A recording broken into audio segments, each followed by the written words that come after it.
Lenny Matthews, and we're up there at Sisters Uptown Bookstore and Cultural Center. Give them a big hand, everybody.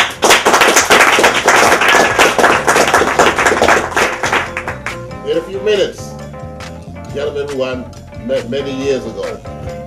We go back on the cable side. We go back, as the late Jimmy Castor said. I miss Jimmy Castor. Way back into time. But not that much back in time. James Gang is going to come up in a few minutes right here on the LMS show. I'm not getting enough. That's what I'm talking about. We got somebody in the cherry section back there. Put the camera on Miss Joseph back there. Orlando. Where is she? Wait.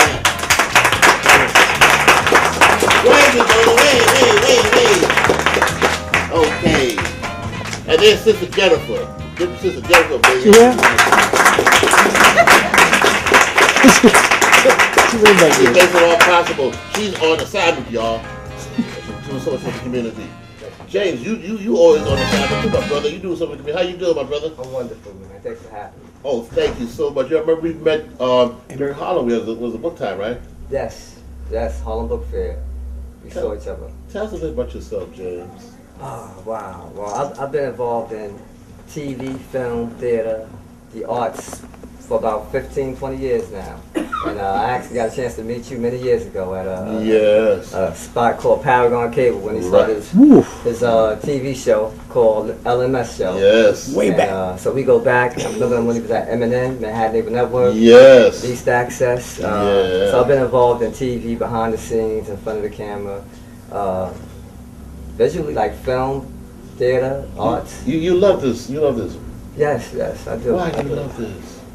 I don't know. It's like I'm born in Harlem, and I grew up reading like Langston Hughes, Richard Wright, Donald Goins, and they all inspired me, man. And it's like I love storytelling. And I love to tell stories. So that's why I love it. I gravitate towards it. Why do you think that you're talking about reading? Is reading important? Oh, absolutely. Does it open? Don't it open the doors to a lot of things? Absolutely. Your creativity, your imagination. At the same time, it gives you skills as far as becoming literate. Understanding a little bit more, comprehension. There's so much that could come out of reading, and it just imagination is right there in front of possibly everything. And reading is fundamental. That's right. Because if we go out places, you could at least have a decent conversation with somebody. Absolutely. Oh, for heaven's sake, we don't know how to read, and you can't have a decent conversation with anybody, right? You're right. If you can't articulate, conversation is gonna go nowhere. So, in a sense, reading is important. Yes. Well, we ain't doing no plug-in, but what kind of books you got here, brother? But I just want to bring to your attention, there's 2 books I wrote. One is called Can Anybody Hear Me? Voices of Youth. Tell us about this book. It's a short story, sketch, scenes, and monologues. I used to teach drama to middle school, high school students. So I used to hear a lot of things that my students would say to me about life, issues that they dealt with. And I was trying to teach them Shakespeare. They didn't gravitate towards it. So I started writing stories that they related to, which was scenes about gangs and snitching and peer pressure and dating and social networking. It's peer pressure is something else, right? Yeah, I still live to kick it. We all dealt with one with the other. Adults deal with it, So adults really do because they want to keep up with everybody, they keep everybody go buy this, go buy that, and they go broke. Yeah. The credit card company will be ringing their telephone. That's right. They can't take that off the answering machine.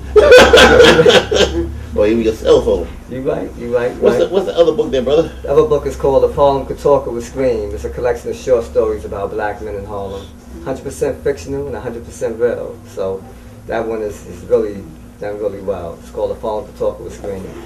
About Harlem, have you seen a lot of changes in Harlem? Oh yeah, yes. Are they for the good or for the bad or in between? What's your opinion about that? It's mixed. Changes were necessary, I guess. Everyone wants better food, wants better housing. It's just at what cost? You have a number of people who are here who can't afford this new Harlem. This new Harlem is not built for us, for folk that have been here. So how do you you try to make it where it fits for everyone? And unfortunately, it's about the buck now. So, it's a lot of changes going on. Are all of them negative? I don't want to say all of them, but at the same time, I don't think a lot of them benefit the folk that are here. And we've got to make the necessary adjustments if we want to keep living here. We've got. Harlem is so rich. You know, I listened to a gentleman that was on the radio one day, and he said that if you take the culture out of Harlem, there's no Harlem. That's true. He mentioned that this was a Caucasian gentleman mentioned on the radio one morning, he said, yeah, I'm up in Harlem, but he said that if you take the culture, he said, because remember everybody got their culture. You go to Chinatown, but Chinatown is going through that gentrification a little bit too. Yeah. And you go to other places, you go like to Belmont Avenue, the Bronx, and have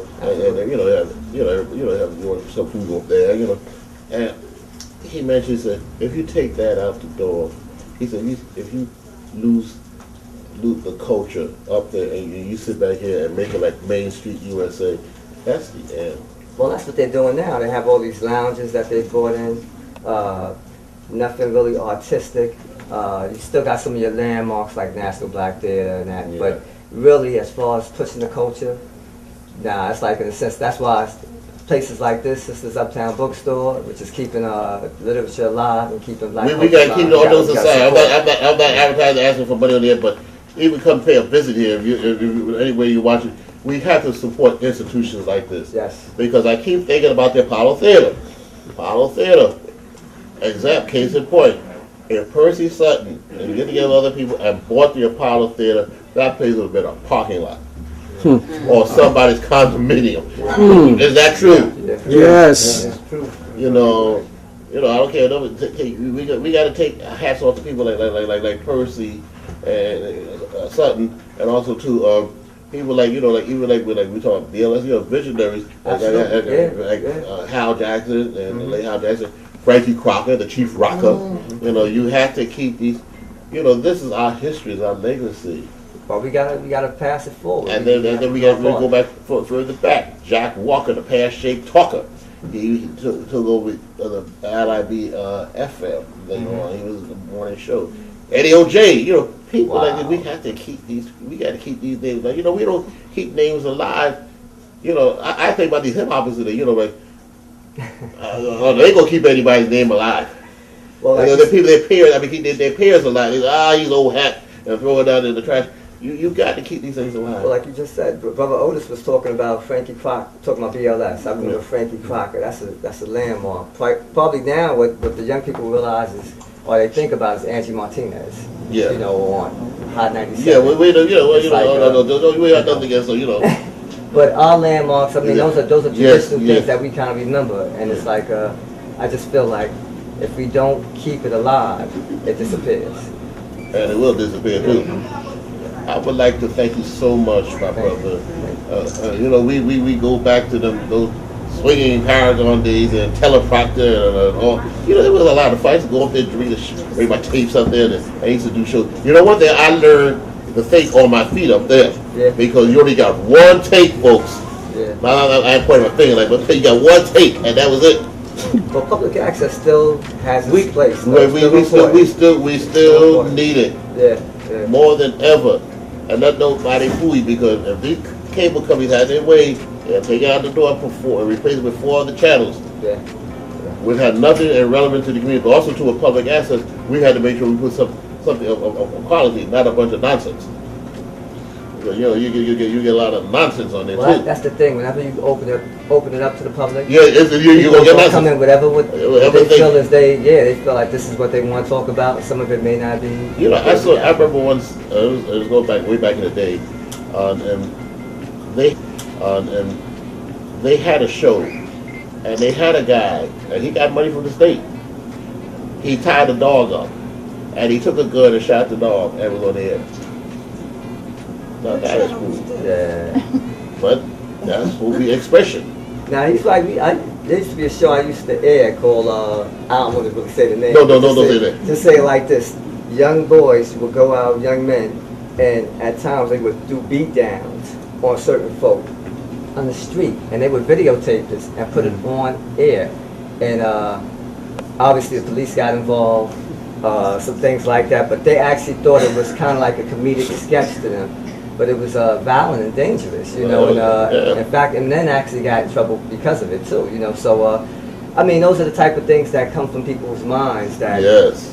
Wait, well, you, like you say, you open to the public, you go get a can of worms. Yeah. Open up to the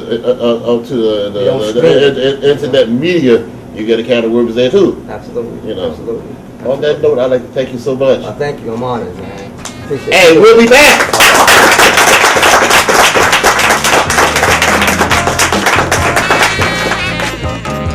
And we're back with the LMS show. You know something I haven't done in a long time. Look at this. Look at a belt here.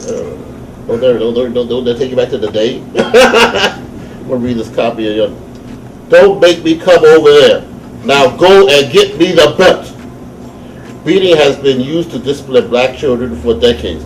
Is beating natural? Is beating justified? Is it right? Did it make us better? Where did the practice come from? Has it brought black people forward or held us back? Beating black kids, ask these questions and more. The challenge on how we're going to handle the answers. In this book, people will tell their stories about getting beatings in the past. The story may leave you smiling, but they don't erase the crying and the pain created when the beatings occurred. Beating black kids will create hours of discussion about memories, lessons, crying, relationships, and solutions. Look at this topic may horrify some and be a blessing to others. The key is to wake up a nation of people trained to discipline through giving beatings and help us make better decisions. It's a cold copy, okay? That helps our children grow and succeed.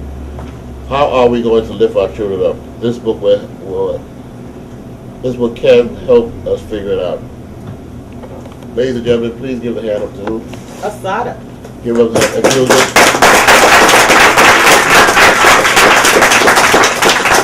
very controversial book. Because people tell me many times, what is she talking about?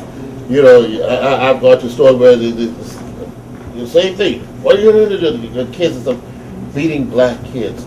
Why this book?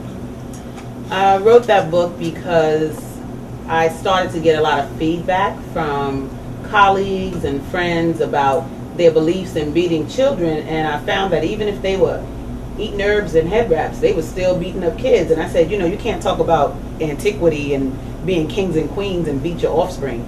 Those two things don't match. So when I started to hear the stories that we had about how we were beat, and people say, you know, I got beaten, I turned out fine, and I would look at that and say, are we really that, or is that all we're aiming for, is just fine? I saw that a book needed to be written to help us purge, because that's what I started to experience, people purging these stories and wanting to address it. No, I had an associate of mine told me one day, I don't know what he did.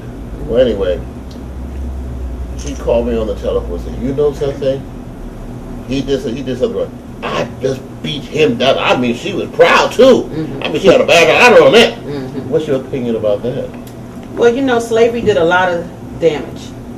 And anytime you have reverence for bringing pain to children, there's a little psychosis in there that we have to fix. Because we talk a lot about what we want, but we're not going to get it if we don't develop it. And if I bring pain to anybody in this room right now, they're not going to trust me or want to hear anything I have to say. And our children equally don't do that. So they don't excel where they can because the people who are supposed to feed them that are knocking them upside the head instead. Because that means they have something, a real issue. They're not going to them. Oh, no doubt about it. Because you go to people you trust. Yes. And if I smack anybody right now, they're not going to trust me like, oh yeah, I like her. No, they're going to go call the police or what if I do that. So I mean, it's one of those things where we need to breathe life into them and give them power and help them steer their way. But you know, nowadays, look like